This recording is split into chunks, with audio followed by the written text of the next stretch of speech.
Constructor function कैसे बनता है, न्यू कीवर्ड से बनता है, और हम लोग उसका नाम जो होता है फंक्शन का, उसको हम लोग कैपिटल में देते हैं।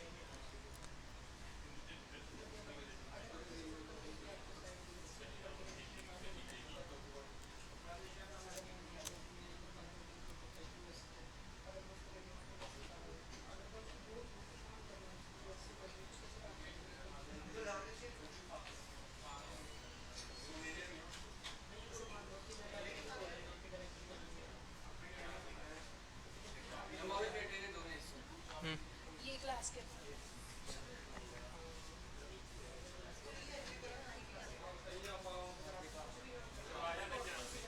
ये क्लास के बाद तुमने एक passport show. Okay, new keyword का यूज़ करना हम लोग देखने जा रहे हैं, वापस से देख रहे हैं। लैपटॉप स्विच ऑफ हो जा रहा था, अब नहीं होगा, लैपटॉप ही चेंज कर दिया। लिखते हैं, एक फंक्शन बनाते हैं। कैपिटल लेटर में हमेशा हम लोग लिखते हैं, तो उस केस में उसने पर्सन लिखा था। इसके अंदर एक पैरामीटर जाएगा, ठीक है, उसके अंदर फिर हम लोग उस पैरामीटर को इस तरीके से कर लिए। इधर नेम लिख दिया, दिस डॉट, क्या वो पर्सन एडमिन है, पहले ये फॉल्स कर दिया। फिर हमने एक बोला यूज़र को, फिर हमने कंस्ट्रक्टर को कॉल कर दिया। फिर इधर पर्सन डाले यहाँ पे, इसके अंदर नाम डाल दिया कोई। देन हम लोग उसको क्या करेंगे, अलर्ट, या फिर कंसोल डॉट लॉग कर देते हैं, फिर अलर्ट भी ठीक किया। यूज़र डॉट नेम को कर दिया अलर्ट, फिर अलर्ट करेंगे किसको, यूज़र डॉट इज एडमिन को कर दिया अलर्ट। इसको रन करने के लिए यहाँ पे जाएंगे, गो लाइव पे क्लिक करेंगे। सर माइक को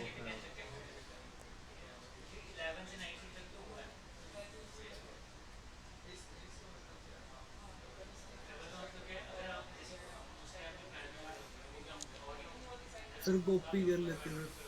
क्या कर लेते, कॉपी। कोई बात नहीं, अभी करके दिखा दिया। ये लो, यहाँ पे क्या किया, when a function is executed with knew it does the following steps. एक नया एम्प्टी ऑब्जेक्ट क्रिएट होता और वो दिस पे असाइन हो जाता। Then the function body executes, फिर usually it modifies this, adds new properties to it. फिर उसके बाद इसकी वैल्यू हमारी क्या हो जाती है, रिटर्न हो जाती। इस केस में क्या है, in other words new user does something like this. मतलब यहाँ पे जैसे हमने न्यू यहाँ पे कीवर्ड यूज़ किया, उसके बाद हमने यूज़र को यहाँ पे कॉल किया, तो वो इम्प्लिसिटली यहाँ पे कुछ ऐसे काम करेगी, जैसे दिस इज इक्वल्स टू एक खाली एक यहाँ पे इस तरीके से क्रिएट कर देगी। उसके बाद लास्ट में रिटर्न कर देगी उस दिस को। ये सारी चीज़ें क्या होती हैं, इम्प्लिसिटली होती हैं, दिखती नहीं हमें। तो जब भी हम लोग ऐसा करेंगे तो ये सारी चीज़ें क्या होती हैं, बाय डिफ़ॉल्ट अपने आप हो जाती हैं।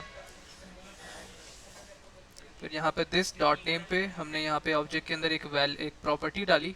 उसके बाद हमने उसकी एक वैल्यू को सेट कर दी कि उस प्रॉपर्टी की वैल्यू होगी नेम। फिर इज एडमिन वाले प्रॉपर्टी की क्या वैल्यू होगी, फॉल्स। तो इस तरीके से एक ऑब्जेक्ट क्रिएट हो जाएगा यूज़र, जिसके अंदर जाएगा नेम, एक प्रॉपर्टी हो गई ये वाली नेम, उसके अंदर वैल्यू जाएगी जो हमने दी थी उसको वैल्यू। हमने एक यहाँ पे इस तरीके से बना के दिया था ना, let user is equals to new person. उसके बाद हमने यहाँ पे उस पैरामीटर को पास कर दिया था, तो नेम की जगह पे वो पैरामीटर आ जाता। तो यहाँ पे नेम की जगह मुकुंद लिख के आ जाएगा, फिर यहाँ पे इसके अंदर इस तरीके से वो आ जाएगा। फिर इज एडमिन हमने ऑलरेडी फॉल्स दे रखा था, वो भी हम लोग चाहते तो पैरामीटर में पास कर सकते थे, जैसे कि यहाँ पे दे दिया सर क्या। ऑब्जेक्ट जैसे हम बात करते हैं उसमें भी की वैल्यूज होती हैं, जैसे हम इनिशियलाइजेशन करते हैं। और क्लास का कंस्ट्रक्टर होता है, उसमें हम ऑब्जेक्ट बना के उसको एक्सेस कर सकते हैं। तो इसमें और इसमें क्या डिफरेंस है? क्या बोले, फिर से बोलना। जैसे हम क्लास का कंस्ट्रक्टर बनाते हैं, हम्म, उसको यूज करते हैं इनिशियलाइजेशन के लिए। इसमें हम नॉर्मली बेसिकली इनिशियलाइजेशन कर रहे हैं मतलब विदाउट क्लास। मतलब इसका बेसिस क्या होगा कि हम यूज क्यों कर रहे हैं इसको, किसको यूज़ क्यों कर रहे हैं, कंस्ट्रक्टर को, कंस्ट्रक्टर फंक्शन को। देखो कंस्ट्रक्टर जो हम लोग यूज़ क्यों करते हैं, इसका बेसिक रीज़न ये है कि जब भी हम लोग उसको कॉल करेंगे तो ऑटोमेटिक एक ऑब्जेक्ट हमारी क्या हो जाएगी, क्रिएट हो जाएगी। मान लो किसी क्लास की तुम्हें ऑब्जेक्ट क्रिएट करनी है, ठीक है, तो हम चाहते हैं कि कोई ऑब्जेक्ट बाय डिफॉल्ट क्रिएट हो जाए। उस केस में हम लोग कंस्ट्रक्टर का यूज करते हैं। ओके,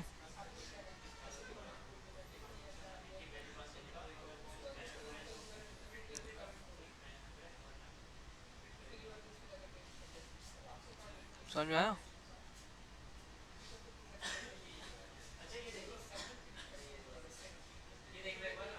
और सर जो क्लास बनाते हैं, क्या चीज़? एक क्लास का कंस्ट्रक्टर भी तो बनाते होते हैं। हाँ, क्लास बनाते हैं। फिर क्लास का, जैसे किसी क्लास का मान लो कि तुमने एक क्लास बना दिया फॉर एग्जांपल कार नाम का, ठीक है, फिर तुमने उसकी ऑब्जेक्ट मान लो क्रिएट करनी है, तो उस केस में हम लोग एक काम कर सकते हैं कि हमने एक कंस्ट्रक्टर बना दिया उसमें, फिर उस कंस्ट्रक्टर में हम लोग उस चीज़ को चेंज कर सकते हैं। जैसे मान लो कि तुमने एक क्लास बना दिया कार नाम का, चलो करके दिखाता हूँ मैं। आ गया।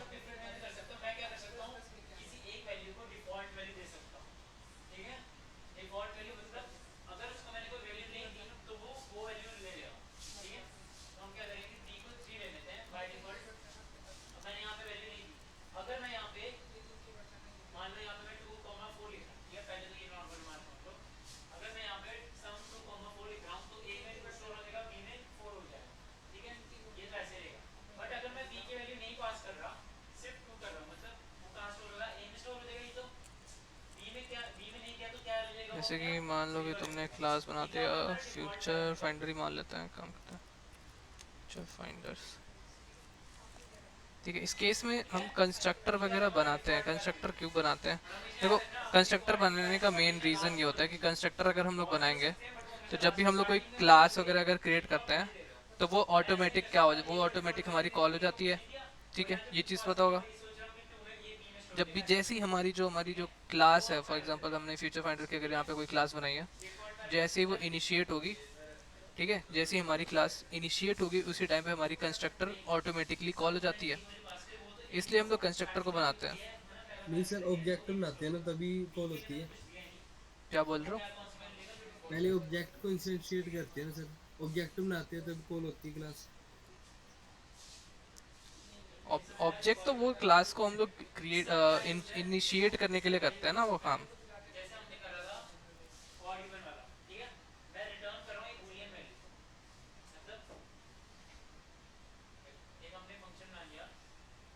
हेलो,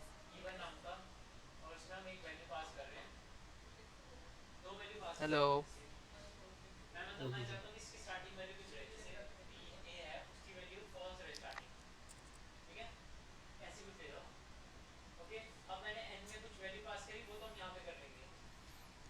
चलो कहाँ पे थे?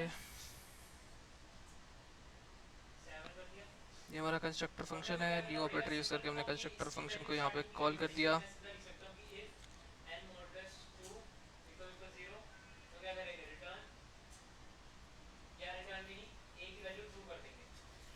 इस तरीके से हमारी यहाँ पे ऑब्जेक्ट बन गई थी।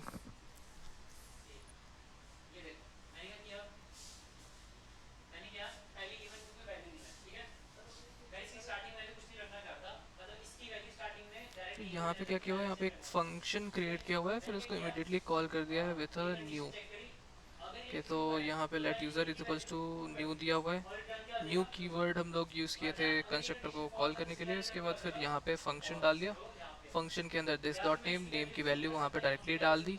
हम ऐसे क्या कर रहे थे, हम लोग उसको अलग से एक पैरामीटर दिए थे, यहाँ पे डायरेक्टली उसको यहाँ पे डाल दिया। फिर इज एडमिन, इसके अंदर फॉल्स डाल दिया। इस तरीके से हमने इसको कर दिया।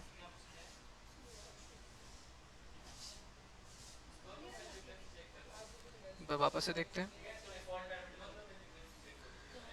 Constructor functions technically are regular functions. ये जो हमारे कंस्ट्रक्टर फंक्शंस होते हैं वो रेगुलर फंक्शंस होते हैं। कैपिटल लेटर में हम लोग इसको हमेशा लिखते हैं। इसके बाद हम लोग न्यू ऑपरेटर का यूज़ करते हैं। They should be executed only with new operator. फिर यहाँ पे एग्जीक्यूट हो गया विथ न्यू ऑपरेटर। जैसे ही ये न्यू ऑपरेटर के साथ एग्जीक्यूट हुआ, यहाँ पे क्या होता है, इम्प्लिसिटली दिस वाला जो होता है एक एम्प्टी ऑब्जेक्ट क्रिएट हो जाता है एंड असाइन टू दिस। यहाँ पे हमारा एम्प्टी ऑब्जेक्ट क्रिएट हो गया, फिर ये दिस पे असाइन हो गया। ये सारे काम हमारे क्या होते हैं, इम्प्लिसिटली होते हैं। फिर हमारी फंक्शन बॉडी एग्जीक्यूट होती है, फिर ये मॉडिफाई करता है इसको, फिर यहाँ पे देखो यहाँ पे मॉडिफाई कर दिया इसको, ये हो गया सारा काम। देन हमने ये भी क्या होता है रिटर्न दिस क्या होता है, ये भी हमारी इम्प्लिसिट होती है, ये भी हमें नहीं दिखती बट हो जाती है। पहचानते हैं बट ये इसलिए बनवाए हैं कि बच्चे लगे पढ़ने वाले। आपका बना नहीं है? अच्छा डाल। यहाँ पे अदर यूजर्स डालना है तो यहाँ पे इसके अंदर कुछ और नाम लिख सकते हैं, ये सारी चीज़ें दी हुई हैं। That's the main purpose of constructor, to implement reusable object creation code. Reusable object यहाँ पे क्रिएट हो गया। ओके बाहर जाके तुम हैंडसम लोग ना, यहाँ पर तुम बच्चे बन के आए। एक सेकेंड बाहर गाइस, हैंडसम बनो।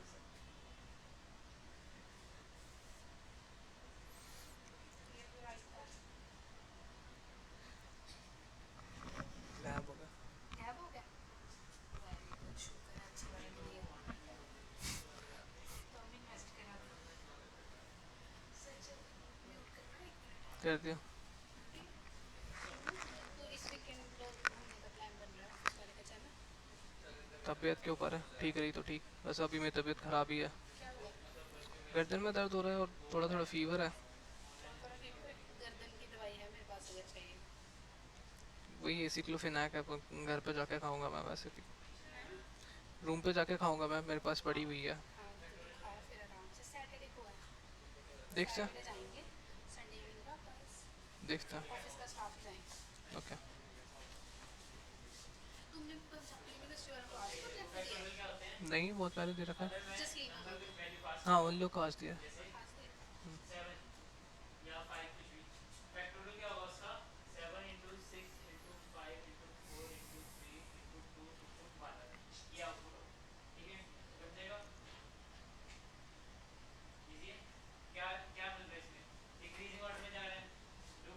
ओके फिर यहाँ पे न्यू फंक्शन यहाँ पे क्रिएट किया, if we have many lines of code all about creation of a single. यहाँ पे हम लोग विदाउट क्रिएटिंग, यहाँ पे जैसे अलग से फंक्शन दिया हुआ है, हम लोग इसको डायरेक्टली यहाँ पे इस तरीके से कर सकते हैं कि न्यू, उसके बाद अलग से एक फंक्शन बनाने की जगह यहीं पे उस फंक्शन को बना दिया, फिर यहीं पे उसकी वैल्यूज़ कुछ सेट कर दी, जैसे यहाँ पे जॉन है उसको सेट कर दिया, फिर यहाँ पे इज एडमिन की वैल्यू फॉल सेट कर दिया, ये सारी चीज़ें यहीं पे कर दी।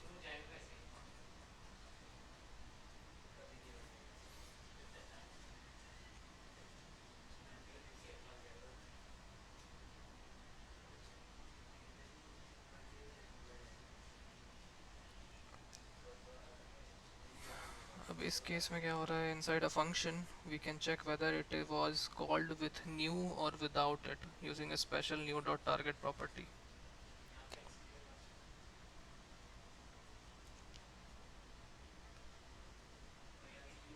चेक कर सकते हैं इसको, बट इसकी ज़रूरत नहीं पड़ती है I guess. New dot target यहाँ पे यूज़ किया, उसके बाद यूज़र का यहाँ पे कॉल किया।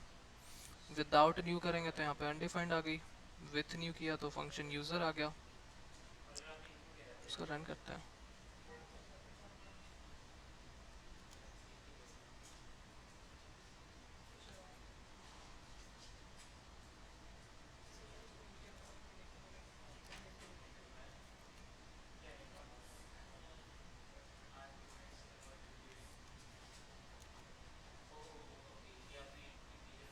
यहाँ पे ये फंक्शन आ गया। पहले केस में यहाँ पे ये यूज़र कॉल हुआ न्यू के साथ।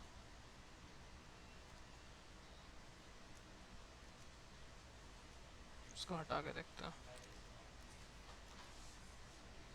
देखो इस केस में हमारा अनडिफाइंड आ रहा है।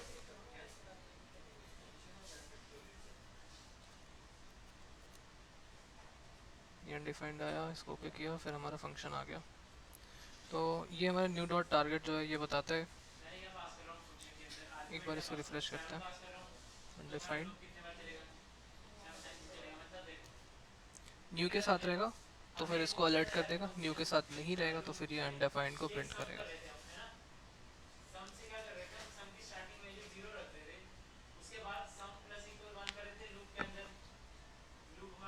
सर जो हमारा सिलेबस है वो एक बार दिखाना सर, हमारा कितना हो गया है कितना रह गया है, पता नहीं लग रहा कुछ।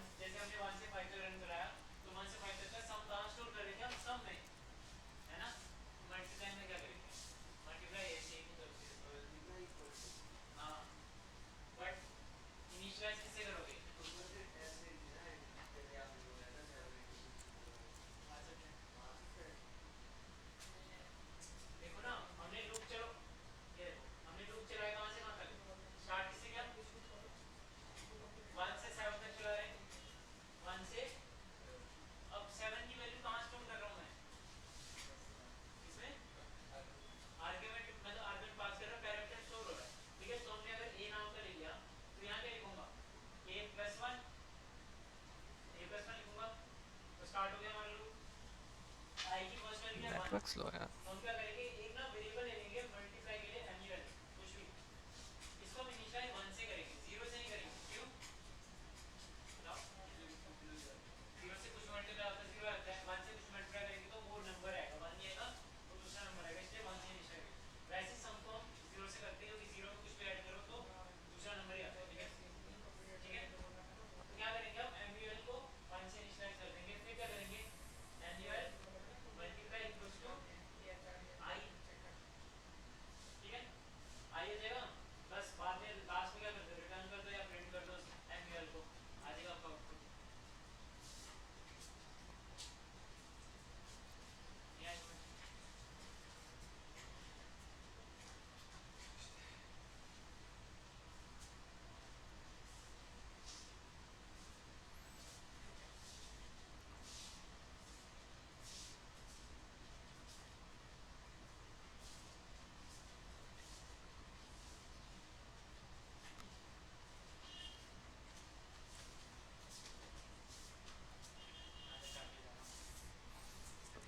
ये देखो ये हमारा सिलेबस है। ये वेब डेवलपमेंट फंडामेंटल्स हो गया था, HTML5 हो गया हमारा, CSS हो गया हमारा, CSS पे प्रोजेक्ट्स भी हो गए हमारे, बूटस्ट्रैप हमने नहीं देखा है, वो भी देख लेंगे अभी थोड़ी देर में। फिर जावास्क्रिप्ट हम लोग कर रहे थे, जावास्क्रिप्ट में आई गेस हम लोग ऑब्जेक्ट कर लिए, दिस कर लिए, थोड़े बहुत और रह गए। फिर हम लोग डॉम करेंगे उसके बाद। फिर क्लोजर्स तो नहीं किया ना सर अभी? नहीं, अभी वो सब नहीं किया। डॉम करना है, उसके बाद फिर जे क्वेरी ट्राई करेंगे। जे क्वेरी पे कुछ थोड़ा बहुत, जे क्वेरी में कुछ होता नहीं है, इट्स मोर लाइक बूटस्ट्रैप वगैरह। फिर यही है, अभी तो यहीं तक है। नोड सर, नोड और रिएक्ट। रिएक्ट पे कल छोटा सा इंट्रो दिया था मैंने मर्न स्टैक का। हाँ जी सर देखा था, मतलब नोड नोड और रिएक्ट का सिलेबस दिखाना। नोड और रिएक्ट, इसमें एक्चुअली इसमें कंप्लीट सिलेबस नहीं लिखा हुआ है, इसमें आधा अधूरा ही लिखा होगा। जैसे ये रहा रिएक्ट का, हम इसके सिलेबस के अकॉर्डिंग नहीं पढ़ेंगे वैसे, इसमें ऊपर नीचे सिलेबस लिखा हुआ है, हम अलग से पढ़ेंगे। बट ये लीस्ट है जो हम लोग कवर करेंगे। क्लासेस कब तक रहेंगी हमारी? क्लासेस मंडे टू तुम्हारा फ्राइडे। नहीं मतलब जून तक, जुलाई तक, कब तक? 6 मंथ ही है, कब ज्वाइन, मेरे ख्याल से जैन से चल रहा है ये, 17 जैन, 6 मंथ का है तो जून तक चलना चाहिए।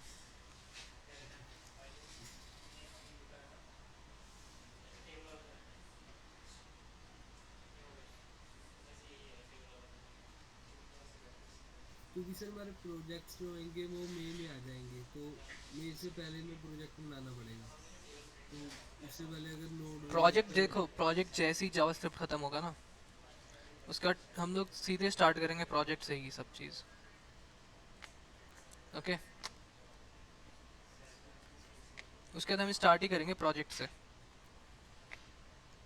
रिएक्ट वगैरह के थोड़े थोड़े मैं बीच बीच में बताते रहूँगा, और प्रोजेक्ट साथ में कंटिन्यू करेंगे हम लोग। और आप लोग से भी रिक्वेस्ट है कि प्रोजेक्ट वगैरह स्टार्ट कर दो।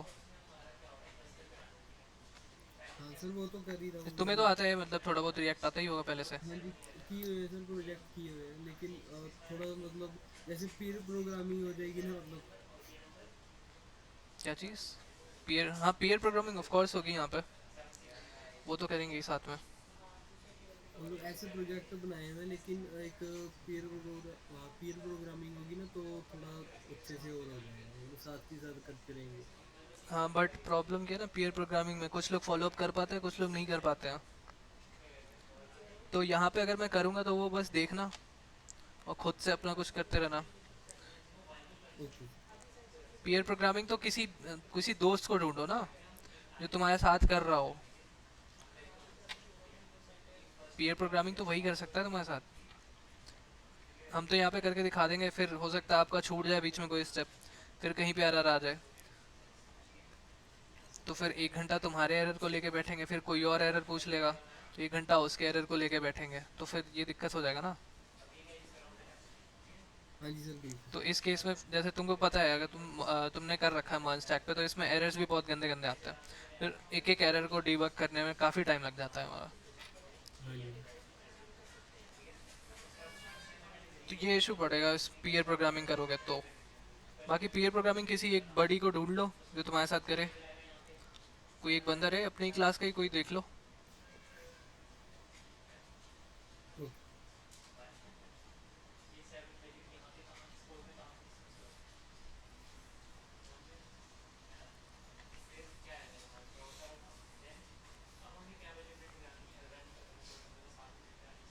अंकुश तुम्हें कोई डाउट है?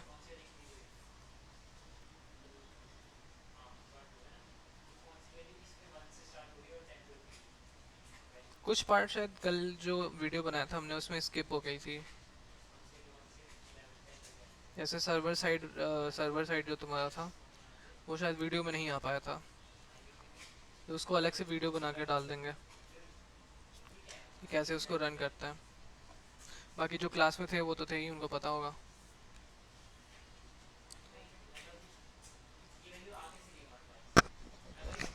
बाकी एक बात बताओ यार, तुम लोग प्रोजेक्ट के बारे में क्या सोचा है, मतलब क्या बनाना है? सौरभ तुमने कुछ सोचा, कुछ डिसाइड किया प्रोजेक्ट का कि मर्ज स्टैक पे क्या बना सकते हो? जैसे कॉलेज में क्या क्या मना किया गया है बनाने से कि ये तो नहीं बनाना है, ऐसा कुछ बोला है? मैनेजमेंट पे कोई नहीं बनाना। मैनेजमेंट के नहीं बनाना है, चलो मैनेजमेंट नहीं बनाएंगे। ई कॉमर्स भी वैसे बहुत कॉमन है। ई कॉमर्स भी नहीं बनाएंगे फिर? एक आपने अटेंडेंस वाला बोला था ना, वैसा कुछ ट्राई करेंगे। अटेंडेंस वाले के लिए फिर कोई एक डिज़ाइन बनाओ। लविश तुम बना सकते हो क्या अटेंडेंस वाला? जैसे जीपीएस से लोकेशन लेके फिर उस पर्टिकुलर लोकेशन पे अटेंडेंस ले सके। हाँ सर, वो तो मैं करूँगा ट्राई, लेकिन कोई और मेजर में हो जाए ना प्रोजेक्ट तो मैं तो वो बोल रहा हूँ अच्छा है। ब्लॉकचेन वगैरह ट्राई करो, क्योंकि मेजर में थोड़े बड़े प्रोजेक्ट्स दिखाओगे जिसमें ब्लॉकचेन वगैरह रहेगा तो वो ज़्यादा बेटर रहेगा। जैसे अभी हम कर रहे हैं फुल स्टैक में ट्रेनिंग, और हम्म। कॉलेज में हमने जैसे दिखानी है इंटर्नशिप में फुल स्टैक का वाला सर्टिफिकेट दिखाना है, हम्म। और अगर हम तो प्रोजेक्ट बना प्रोजेक्ट के भी दे उस दे बेसिस पे। ब्लॉकचेन में, प्रॉब्लम तो नहीं आएगी? नहीं, ब्लॉकचेन हम लोग फुल स्टैक से कर लेंगे, वन स्टैक से ब्लॉकचेन नहीं होती है क्या? बस अच्छा, उसमें एक्स्ट्रा इथेरियम वगैरह यूज़ करना पड़ेगा। ठीक है, फिर ब्लॉकचेन में कर लेंगे सर। तो ब्लॉकचेन में कर सकते हो। फिर बाकी क्रिप्टो पे कुछ ऐप बना सकते हो, सर्च करोगे तो मिल जाएगा, बहुत ढेर सारे मिलेंगे। बस जब जो भी बनाना ना उसका डेली डायरी बनाना और उसमें नोट करते जाना कि तुम क्या क्या स्टेप कर रहे हो। कर लो। बंद करना है? रिमोट का है अंदर होगा, स्विच ही ऑफ कर लो ना डायरेक्ट वहाँ से स्विच।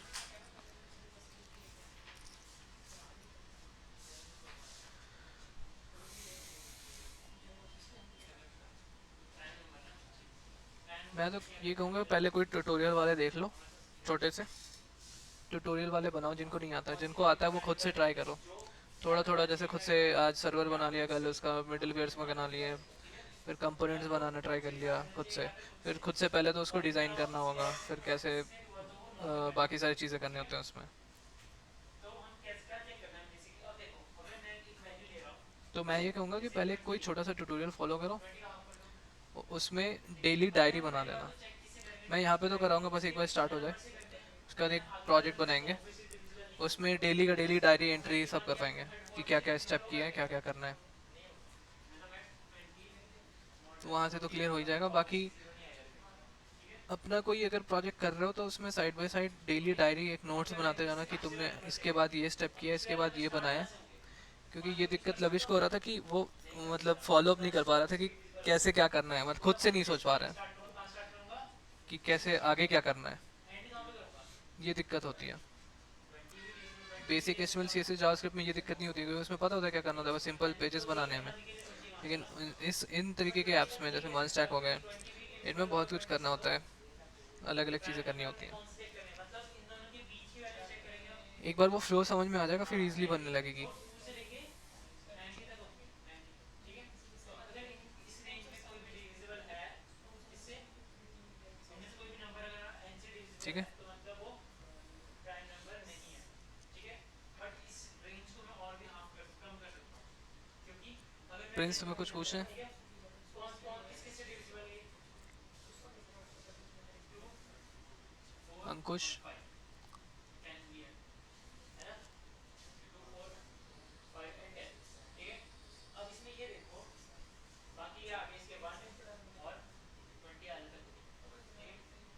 देखो कि हमने क्या चेक करना है, तो ये वैल्यू है, लास्ट वाली वैल्यू हमेशा आपकी हाफ होगी, लास्ट वाली ओके, तो हमने यहाँ पे कंस्ट्रक्टर में अभी देखा जस्ट कि कंस्ट्रक्टर जब भी हम लोग बनाते हैं तो उसमें एक एम्प्टी दिस क्रिएट हो जाता है, जिसमें क्या होता है कि एम्प्टी ऑब्जेक्ट क्रिएट हो जाता है जो असाइन हो जाता है दिस पे, ठीक है। 13 होगा बस, है ना, इसका छोड़ो 12 ले लेते हैं, ठीक है, 12 पे बहुत है, ये जैसे यहाँ पे बनाया, यहाँ पे यूज़र बनाया, तो यहाँ पे एक दिस हो गया असाइन, इसमें एक एम्प्टी ऑब्जेक्ट इसके अंदर चला गया विच इज़ इम्प्लिसिट, इसको रिटर्न पे करा दिया। उसके बाद कुछ और चीज़ें जैसे एडवांस स्टफ लिखा हुआ है, इसमें क्या किया कि चेक कर रहा है कि भाई न्यू कीवर्ड से असाइंड है कि नहीं है, न्यू कीवर्ड से इसको कॉल किया गया कि नहीं किया गया।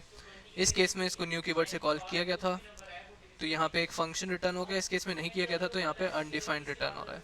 यही तो हमें लेने की रेंज कहाँ से, जरूरत ही नहीं होगी, तो हम चेक कहाँ से करेंगे, अब 2 से लेके 10 तक चेक यहाँ करेंगे, पे लिखा है we can also make both new and regular calls to do the same like this. करेंगे आप 2 से स्टार्ट जैसे एक ये हमारा क्या हो गया, रेगुलर कॉल हो गया, ठीक है, तो आपको रेंज बता क्या, फिर न्यू कीवर्ड वाला कहाँ गया, यहाँ पे न्यू डॉट टारगेट यहाँ पे यूज़ किया है चेक करने के लिए।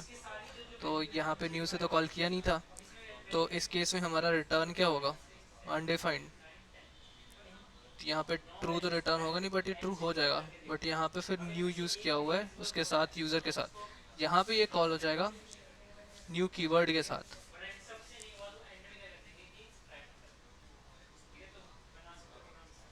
इस आर्टिकल को देखो,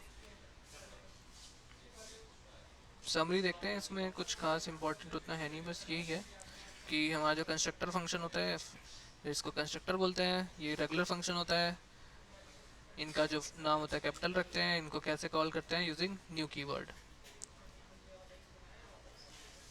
एम्प्टी दिस हो गया at the start and return the populated one at the end. हम लोग यूज क्यों करते हैं कंस्ट्रक्टर फंक्शन को, to make multiple similar objects. JavaScript provide constructor functions for many built-in languages, object like date, set for sets, बहुत सारी चीज़ें हैं।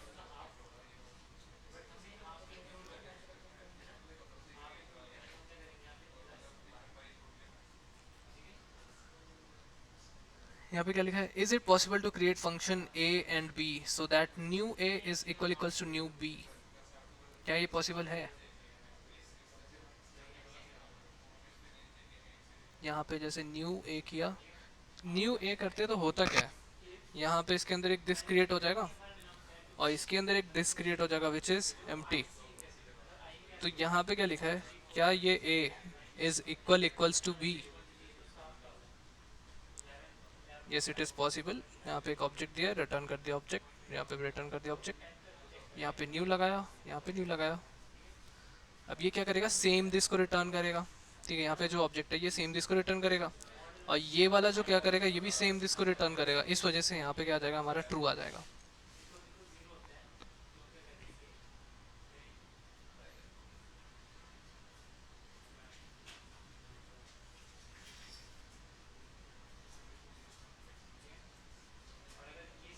ये छोटे छोटे क्वेश्चन हैं, इनको एक बार देख लेना, कमेंट चेक करते हैं।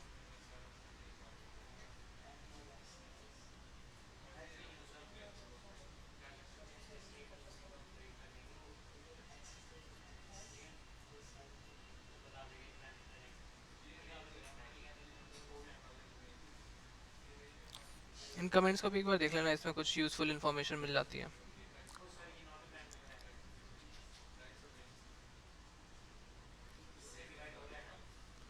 नेक्स्ट हमारा ऑप्शनल चेनिंग। जैसे हम लोग चेनिंग अभी तक कैसे करते थे, डॉट डॉट लगा करके।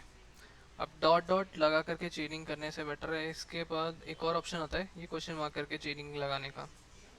ऐसे ये एक तरीका था, यहाँ पे यूज़र था, user dot address dot street, यहाँ पे एरर आ जाएगा क्योंकि यूज़र हमारा खाली था, तो हम लोग नेस्टेड जो हमारा ऑब्जेक्ट था हम उसको चेन नहीं कर पा रहे हैं इस केस में। यहाँ पे क्या लिखा है, if you have started let's say we have user that hold information about our users, user dot address property, the street, but some did not provide them. In such case, when we attempt to get user dot, then the user happens to be without an address, we get an error. इससे बचने के लिए हम लोग और भी चीज़ें कर सकते हैं। जैसे यहाँ पे एक एग्जांपल दिया हुआ है, let html is equals to document dot query selector। यहाँ पे elem करके यहाँ पे कुछ दिया हुआ है, नहीं दिया हुआ है, पता नहीं कहाँ पे यूज़ कर रहा है इसको।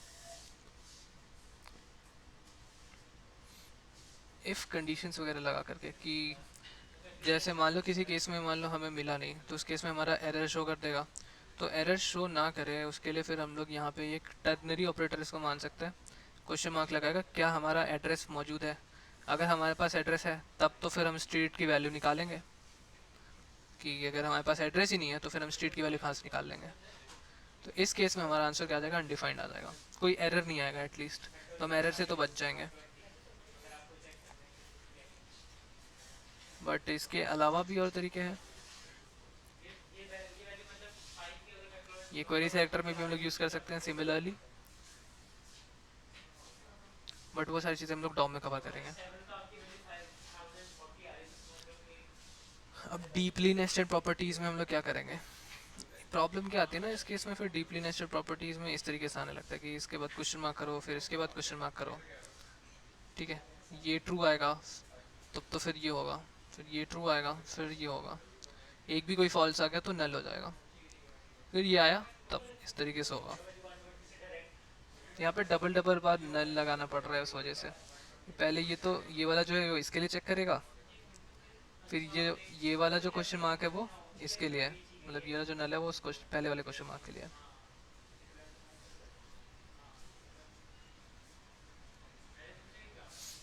यहाँ पे लिखा है वन में even have problems understanding such code. First इसको समझना थोड़ा डिफिकल्ट हो जाएगा।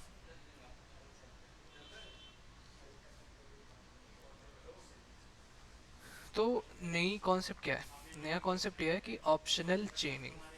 अब ऑप्शनल चेनिंग में हम लोग क्या करते हैं, the optional चेनिंग question mark dot, question mark के साथ डॉट लगा हुआ है, ध्यान से देखना। It stops the evaluation if the value before question mark dot is undefined और नल। मान लो कि इसके पहले की वैल्यू खाली है तो वो वहीं पे स्टॉप हो जाएगा, आगे चेंज नहीं करेगा। तो अभी इसके पहले जो हम लोग टर्नरी ऑपरेटर लगा रहे थे ये काफ़ी ख़राब हो जा रहा था, मतलब इससे प्रॉपरली हमें पता नहीं चल पा रहा था। तो यहाँ पे क्वेश्चन मार्क डॉट लगा के हम लोग ऑप्शनल चेनिंग को अचीव कर सकते हैं। इसमें क्या होता है, यहाँ पे further in this article for brevity we will be saying that something exist if it's not null and not undefined.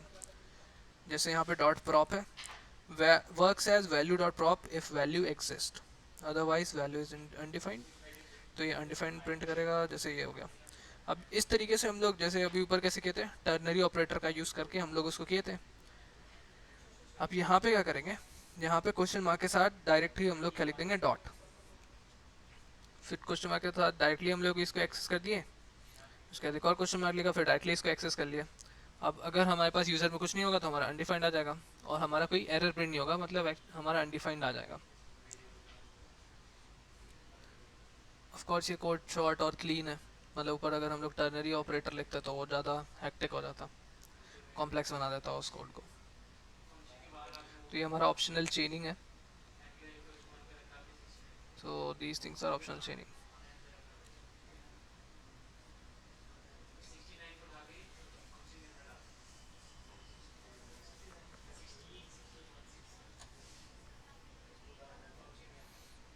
क्या देखा, don't you overuse the optional chaining. We should use optional chaining only where it's okay that something doesn't exist. फिर if according to our code logic user object must exist but address is optional. ठीक है, अगर address optional है तो इस case में हम लोग डायरेक्टली यहाँ पे एड्रेस के बाद क्वेश्चन मार्क लिख सकते हैं। बट इस तरीके से लिखेंगे तो फिर यहाँ पे ये चीज़ ऑप्शनल नहीं हो पाएगा। तो ये चीज़ अगर हमारा ऑप्शनल नहीं हो पाएगा तो फिर ये दिक्कत कर देगा, तो इस वजह से हमारे एरर्स आएंगे।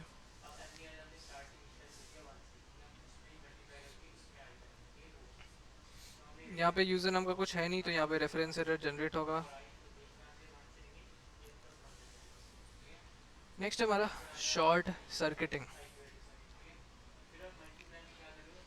ये क्या करता था, इमीडिएटली स्टॉप कर देता था इवैल्यूएशन अगर पहले वाला पार्ट अगर एग्जिस्ट नहीं करता है तो। सिंपल जो हमारा ऑप्शनल चेनिंग था, मतलब स्टॉप कर देने का मतलब इसको शॉर्ट सर्किट भी कह सकते हैं, स्टॉप कर दिया। यहाँ लिखा है so if there are any further function calls और operations to the right of question mark dot they won't be made. यहाँ पे ये सारे फिर नहीं चलेंगे क्योंकि अगर ये हमारा नल आ गया तो फिर ये यहीं पे शॉर्ट सर्किट कर देगा, इसको काट देगा। तो इस केस में हमारा जो एक्स है वो अभी भी क्या आएगा, ज़ीरो ही आएगा, वो इंक्रीमेंट नहीं होगा। तो ये बेसिकली ये कोई नया कॉन्सेप्ट नहीं है, ये वही सेम चीज़ है कि यहाँ पर अगर हमारा नल या फिर अनडिफाइंड आ रहा है तो यहाँ पे इस चीज़ को स्टॉप कर देगा, आगे की जो प्रोसेस है, आगे की जो एग्जीक्यूशन है उनको रोक देगा। ये वही चीज़ कह रहा है, शॉर्ट सर्किट कर देगा। इसका मतलब ये है कि एग्जीक्यूशन जो राइट वाले पार्ट है उनको रोक देगा, और इसमें कुछ खास नहीं है। इसके अदर वेरिएंट्स हैं, जैसे डॉट के बाद ब्रैकेट्स लगा देना, स्क्वायर ब्रैकेट्स लगा देना, ये भी चीज़ें हैं इसमें, बट इनकी है कि रेयरली ज़रूरत अगर पड़ेगी तो हम लोग यूज़ कर लेंगे। जैसे एक एग्जांपल दिया हुआ है यहाँ पे, एक वेरिएबल दिया है जिसके अंदर फर्स्ट नेम डाल दिया है, फिर एक ऑब्जेक्ट दिया है यूज़र 1 नाम का जिसके अंदर प्रॉपर्टी है फर्स्ट नेम और उसकी वैल्यू है जॉन, फिर एक यूज़र 2 नाम का वेरिएबल है जिसकी वैल्यू है नल। अब यूज़र 1 अगर हमारा एग्जिस्ट करता है, यहाँ ये एग्जिस्ट कर रहा है, तो इसकी डॉट की, मतलब की तो अभी यहाँ पे फर्स्ट नेम है, तो ये क्या करेगा, जॉन को प्रिंट करा देगा। लेकिन यूज़र 2 हमारा नल है, तो ये क्या प्रिंट करेगा, अनडिफाइंड।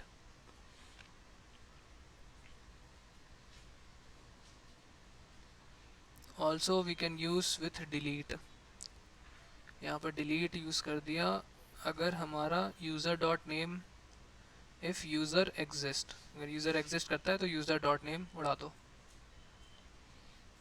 ये भी ठीक है। सेम इस केस में हमारा यूज़र अगर एग्जिस्ट कर रहा है लेकिन इस केस में एग्जिस्ट नहीं कर रहा है, तो इस केस में हमारा एरर आएगा। इसको प्रिंट करते हैं, यहाँ पे क्या लिखा है, syntax error, invalid left hand side इन असाइनमेंट। तो यहाँ पे जब कुछ रहेगा नहीं तो राइट वाला पार्ट असाइन नहीं होगा, और अनडिफाइंड को हम लोग जॉन के इक्वल कैसे कर सकते हैं। तो ये चीज़ है। तो हमने देखा अभी ऑप्शनल चेनिंग क्या होती है, फिर उनके 3 तरीके होते हैं, जैसे क्वेश्चन मार्क डॉट, 2 तरीके थे, एक तो हमारा टर्नरी ऑपरेटर था जिससे हम लोग चेनिंग कर सकते थे, एक तो सिंपल चेनिंग करते हैं ना, तो उसमें एक इशू आ जाता था कि डॉट डॉट लगा दिया लेकिन बीच में मान लो पहला वाला पार्ट, कोई लेफ्ट वाला पार्ट अगर असाइन नहीं है, या फिर उसमें अनडिफाइंड है, या फिर गलती से नल है, तो राइट वाला फिर वो एरर शो करने लगता था। लेकिन हम चाहते कि भाई उसमें एरर ना आए, वो क्या करते, वो एग्जिट हो जाए, वहाँ पे एग्जीक्यूशन ही स्टॉप हो जाए। उस केस में हम लोग ऑप्शनल चेनिंग का यूज़ करते हैं। यहाँ पे क्वेश्चन मार्क डॉट लगाएंगे, फिर उसके आगे का नाम लिखेंगे कि किसको एक्सेस करना है। अगर पहला वाला पार्ट है, मतलब अनडिफाइंड नहीं है, नल नहीं है, तो इस केस में राइट वाला पार्ट भी क्या होगा, एग्जीक्यूट होगा, और अगर ऐसा नहीं होता तो फिर वो एग्जीक्यूट नहीं होगा, शॉर्ट सर्किट हो जाएगा, रुक जाएगा। इसमें 2 मेथड्स और है, पहला तो सिंपल ब्रैकेट्स वाले, फिर एक हो गया स्क्वायर ब्रैकेट्स वाले।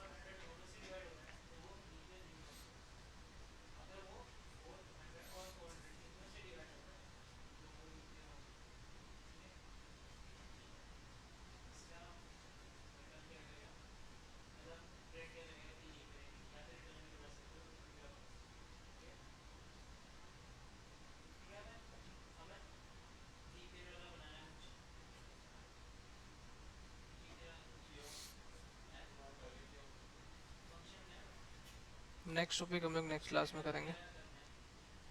ये भी चल रहा है, ऑब्जेक्ट्स ही चल रहे हैं अभी तक। ऑब्जेक्ट को एक्सेस कैसे करते हैं, फिर ऑब्जेक्ट में दिस वाली प्रॉपर्टी हमने देखी थी, फिर आज हमने देखा कि ऑब्जेक्ट में ऑप्शनल चेनिंग कैसे होती है, फिर कंस्ट्रक्टर वगैरह कैसे क्रिएट करते हैं। कंस्ट्रक्टर क्रिएट करते हैं तो उसमें बाय डिफ़ॉल्ट एक दिस असाइन हो जाता है, जिस किस पे असाइन होता है, एक एम्प्टी ऑब्जेक्ट पे,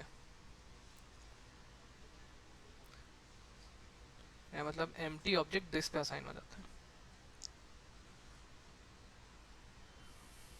इसके बाद फिर सिंबल टाइप आती है, फिर और भी बहुत ढेर सारे टॉपिक्स हैं, इनको कवर करेंगे हम लोग नेक्स्ट क्लास में।